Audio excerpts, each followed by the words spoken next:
Telangana rising global summit ఏర్పాట్లు final stage కు చేరుకున్నాయి. ప్రభుత్వ ప్రాధాన్యత, రెండేళ్ల కాలంలో సాధించిన విజయాలతో ప్రత్యేక స్టాల్స్ ను ఏర్పాటు చేస్తున్నారు అధికారులు. ప్రజల కోసం అమలు చేసిన సంక్షేమ పథకాలు, వాటితో జరిగిన మేలు వంటి అంశాలతో వివిధ శాఖలకు సంబంధించిన స్టాల్స్ ను ఏర్పాటు చేస్తున్నారు. గ్లోబల్ సమిట్ కి వచ్చే డెలిగేట్స్ తో పాటు సాధారణ ప్రజలు కూడా చూసేందుకు 3 రోజులు అవకాశం కల్పిస్తోంది సర్కార్. స్టాల్స్ ఏర్పాటుకు సంబంధించి మరిన్ని వివరాలు యాదగిరి అందిస్తారు. ఈ నెల 8, 9 2 రోజుల పాటు కూడా ఫ్యూచర్ సిటీలో తెలంగాణ రైజింగ్ 2047 గ్లోబల్ సమ్మిట్ని నిర్వహించబోతున్నారు. అయితే 2 రోజుల పాటు ఈ గ్లోబల్ సమ్మిట్ ఉంటుంది.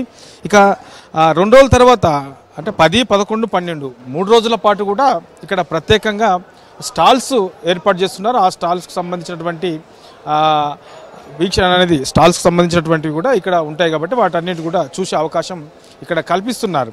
అయితే ఈ స్టాల్స్కు సంబంధించి ప్రత్యేకంగా ఇక్కడ ఏదైతే ఫ్యూచర్ సిటీ ఉందో ఈ ఫ్యూచర్ సిటీలో ఏర్పాటు చేస్తున్నటువంటి ఈ హాల్స్లలో సపరేట్గా అన్ని స్టాల్స్కు సంబంధించి ఒక హాల్ను కేటాయించారు. ఆ హాల్లో మనం ప్రస్తుతం చూస్తున్నాము.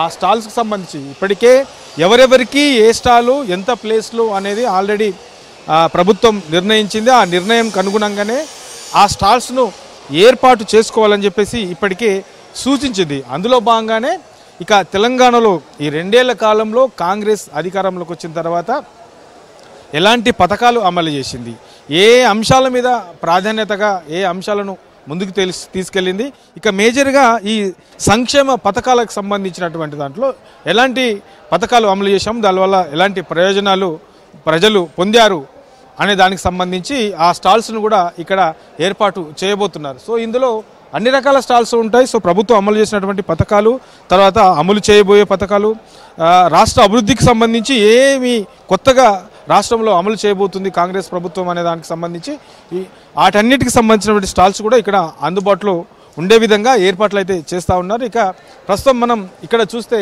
ఇందిరా మహిళా శక్తి ఉమెన్ ఎంపవర్మెంట్కు సంబంధించి స్టాల్స్ ఇక్కడ ఏర్పాటు చేస్తున్నారు. సో మహిళలకు సంబంధించి ప్రత్యేకంగా కాంగ్రెస్ అధికారంలో వచ్చిన తర్వాత మహిళలకు ప్రత్యేక ప్రాధాన్యత ఇస్తుంది. వాళ్ళ అభివృద్ధి లక్ష్యంగా ప్రభుత్వం ముందుకెళ్తుంది. సో వాళ్ళకు సంబంధించిన దాంట్లో ఇప్పటివరకు ఈ 2 ఏళ్ల కాలంలో కూడా మహిళలకు ప్రభుత్వం ఎలాంటి సహకారం అందించింది, ఏ ఏ పథకాలు అమలు చేసింది అనే దానికి సంబంధించిన దాంట్లో పూర్తి స్థాయిలో వాటన్నిటి కూడా ఇక్కడ ఎగ్జిబిషన్ ఒక ప్రత్యేకంగా స్టాల్స్ను ఏర్పాటు చేశారు. ఆ స్టాల్స్లో వాళ్ళకు సంబంధించి ఏమేమి లబ్ధి పొందారనే దాని మీద కూడా ఇక్కడ వాటిని అందుబాటులో ఉంచారు. ఒకసారి మనం చూస్తే మహిళలకు సంబంధించినటువంటిది ఇందిరా మహిళా శక్తికి సంబంధించి ఈ పెట్రోల్ బంకులు ఇప్పటికే పెట్రోల్ బంకులు ఏర్పాటు చేశారు. సో వాళ్లకు ఈ పెట్రోల్ బంకుల ద్వారా కూడా మంచి లబ్ధి కూడా మహిళలు పొందుతున్నారు. సో దానికి సంబంధించి కూడా ఈ ఏదైతే ఇందిరా మహిళా శక్తి ఉందో వాళ్ళకి సంబంధించి ప్రత్యేకంగా ఇచ్చినటువంటి పెట్రోల్ బంకులకు సంబంధించి కూడా ఇక్కడ స్టాల్స్ను ఏర్పాటు చేశారు. ఇక వీటితో పాటు ఒక్కసారి ఇటువైపు చూస్తే మనకు ఈ ఆర్టీసీకి సంబంధించింది చూస్తే మహిళలకు ఈ ఆర్టీసీలో ఏవైతే అద్దె బస్సులు ఉంటాయో ఆ అద్దె బస్సులకు సంబంధించి మహిళా శక్తి వాళ్ళకు మహిళలకి అద్దె బస్సులను కూడా కేటాయించారు. సో వాటికి సంబంధించి కూడా అద్దె బస్సులకు సంబంధించి తర్వాత మహిళలకు ఏదైతే ఇనాగ్రేట్ చేశారో దానికి సంబంధించినటువంటి పోస్టర్ను కూడా ఇక్కడ ఈ స్టాల్స్లో ఏర్పాటు చేశారు. సో ప్రత్యేకంగా మరి మహిళలకు సంబంధించి ఇంకా ఏమేమి ఈ స్టాల్స్లో అందుబాటులో ఉన్నాయి అనేది తెలుసుకుందేందుకు మనతో పాటు అధికారులు కూడా ఇక్కడ ఉన్నారు. వాళ్ళని అడిగి మరిన్ని విషయాలు తెలుసుకుందాం. చెప్పండి సార్, ఇప్పుడు మీ మహిళలకు సంబంధించిన ఎన్ని స్టాల్స్ ఇక్కడ అందుబాటులో ఉంచబోతున్నారు? సో ఇక్కడ మనకి ఇందిరా మహిళా శక్తి పాలసీ కింద మనకి ఒక స్టాల్ ఇక్కడ అలాట్ చేయడం జరిగింది. దీనికి సంబంధించి society for elimination of rural poverty మన సిఇఓ గారు దివ్యా దేవరాజన్ మేడం గారు ఈ యొక్క స్టాల్ని WCD డిపార్ట్మెంట్తో కూడా కలిపి ఏర్పాటు చేయడం జరిగింది. సో గత 2 సంవత్సరాలుగా ఈ యొక్క ఇందిరా మహిళా శక్తి పాలసీ కింద చాలా పనులు మనము SHG మహిళల కొరకు చేపట్టడం జరిగింది ప్రభుత్వం తరఫున.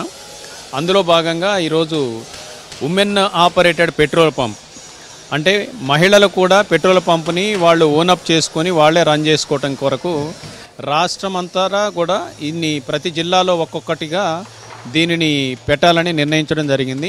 ఇందులో భాగంగా జిల్లాకు ఒకటి మనము ఆల్ కలెక్టర్స్ కూడా ల్యాండ్స్ ఐడెంటిఫై చేశారు, ప్రాసెస్లో ఉంది. ఇప్పటికే 2 పెట్రోల్ బంకులు, ఒకటి నారాయణపేట్, ఇంకొకటేమో సంగారెడ్డిలో ఉమెన్ ఆపరేటెడ్ ద్వారా జిల్లా సమాఖ్య ద్వారా రన్ అవుతుంది. ఒక్కొక్క పెట్రోల్ పంపుకు వచ్చి వాళ్ళకి దాదాపు 4 లక్షల నుంచి 5 లక్షల వరకు అన్ని ఖర్చులు పోగా కూడా వాళ్ళకి లాభం వస్తుంది. చాలా మంచిగా వాళ్ళు ఆర్గనైజ్ చేస్తున్నారు.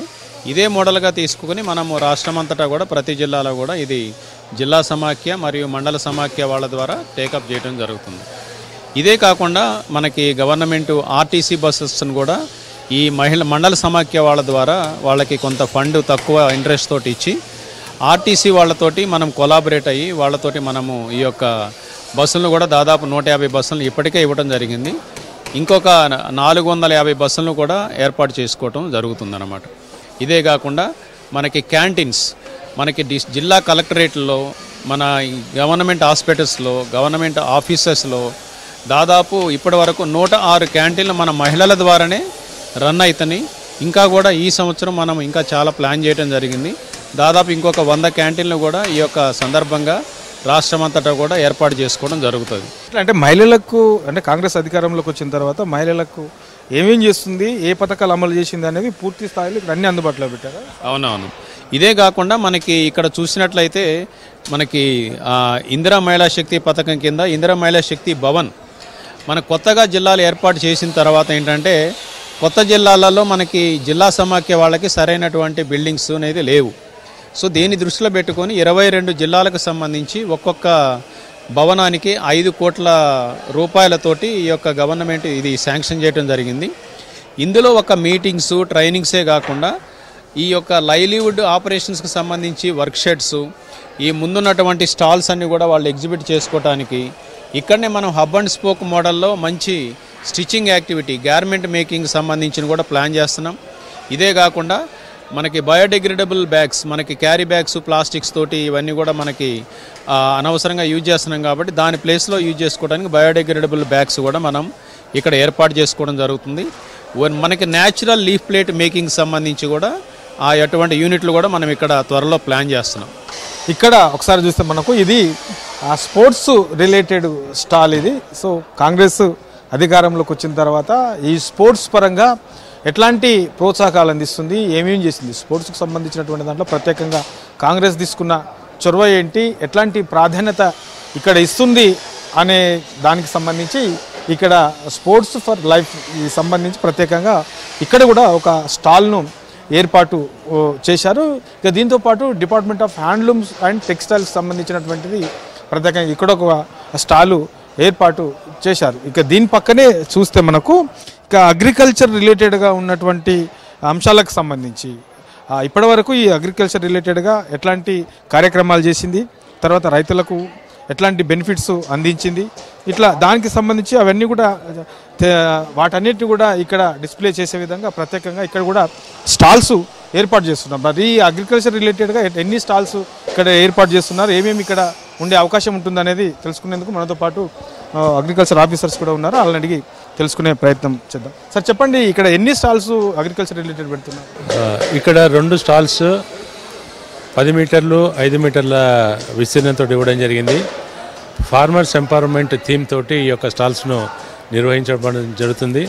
ఇందులో ప్రధానంగా సివిల్ సప్లైస్ కార్పొరేషను, వ్యవసాయ శాఖ, ఉద్యానవన శాఖ, ఉద్యానవన వర్సిటీ, వ్యవసాయ శాఖ వర్సిటీ మరియు ఎనిమల్ హస్బెండరీ డిపార్ట్మెంట్తో పాటు ఎనిమల్ హస్బెండరీ యూనివర్సిటీకి సంబంధించిన ఇన్నోవేటివ్ యాక్టివిటీసు, రైతులకు సంబంధించిన రాబోయే ఫ్యూచర్ను ఈ యొక్క కాన్సెప్ట్లో భాగంగా తీసుకుంటున్న అంశాలను ప్రతిబింబించేలా ఈ యొక్క డిజిటల్ రూపేణ ఈ యొక్క స్టాల్ను ఏర్పాటు చేయడం జరిగింది. అంటే ఏమేమి ఉంటాయి సార్ ఇప్పుడు అన్ని డిపార్ట్మెంట్లకు సంబంధించి కూడా ఏమేమి ఇక్కడ డిస్ప్లే చేసే అవకాశం? 2047 వే ఫార్వర్డ్ లోపల తీసుకోవాల్సిన రైతులకు సెన్సిటైజ్ చేయాల్సిన అంశాలను దీంట్లో జోడీకరిస్తూ ప్రభుత్వం తీసుకోబోయే అంశాల మీద ఫోకస్ చేస్తూ థీమ్స్ను ఏర్పాటు చేయడం జరిగింది. అవన్నీ కూడా డిజిటల్ రూపేణ తీసుకోవడం జరిగింది. దాంతోపాటు సక్సెస్ పొందిన రైతుల అనుభవాలను కూడా దీంట్లో పొందుపరచడం జరుగుతూ ఉంది.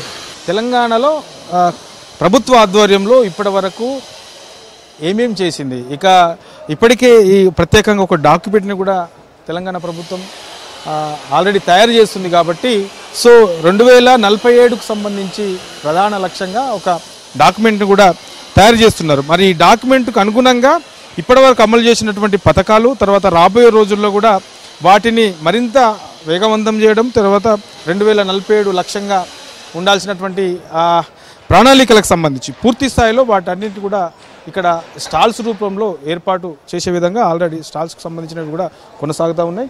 సో ఇక్కడ అగ్రికల్చర్ రిలేటెడ్తో పాటు స్పోర్ట్స్, తర్వాత ఇక మూసీ నదికి సంబంధించి సీఎం రేవంత్ రెడ్డి దాని మీద ప్రత్యేకంగా దృష్టి పెట్టారు. సో ఆ మూసీకి సంబంధించి కూడా ఎట్లా చేయబోతూ ఉన్నాము, దానికి సంబంధించినటువంటి ప్రణాళికలో ప్రభుత్వం ఎట్లా ముందుకెళ్ళే అవకాశం ఉంటుంది, ప్రభుత్వం దగ్గర ఉన్నటువంటి ప్లానింగ్ ఏంటి అనే దాని మీద కూడా ఇక్కడ ఈ స్టాల్స్ రూపంలో ఇక్కడ ఏర్పాటు చేయబోతున్నారు. ఇట్లా అన్ని రకాల అంశాలకు సంబంధించి ప్రధానంగా 2047 ప్రధాన లక్ష్యంగా, సో $3 ట్రిలియన్ల ఎకానమీ లక్ష్యంగా ముందుకెళ్లే తెలంగాణలో ఎట్లా ముందుకెళ్లే అవకాశం ఉంటుంది, ఇప్పటివరకు ఏ అంశాల మీద దృష్టి పెట్టాము, సో ఆ అంశాలకు సంబంధించి ఎట్లా సక్సెస్ సాధించాము, ఈ 2 సంవత్సరాల్లో ఎట్లా సక్సెస్ సాధించాము, ఇక నుంచి కూడా ఎలాంటి లక్ష్యాలతో ముందుకెళ్తాము అనే ప్రధాన ఎజెండాగానే ఈ స్టాల్స్ అన్ని కూడా ఇక్కడ అందుబాటులో ఉండబోతున్నాయి. ఇక 2 రోజులు మాత్రమే టైం ఉంది కాబట్టి దానికి సంబంధించినటువంటి ఏర్పాట్లు కూడా చాలా స్పీడ్గా ఈ ఫ్యూచర్ సిటీలో కొనసాగుతూ ఉన్నాయి.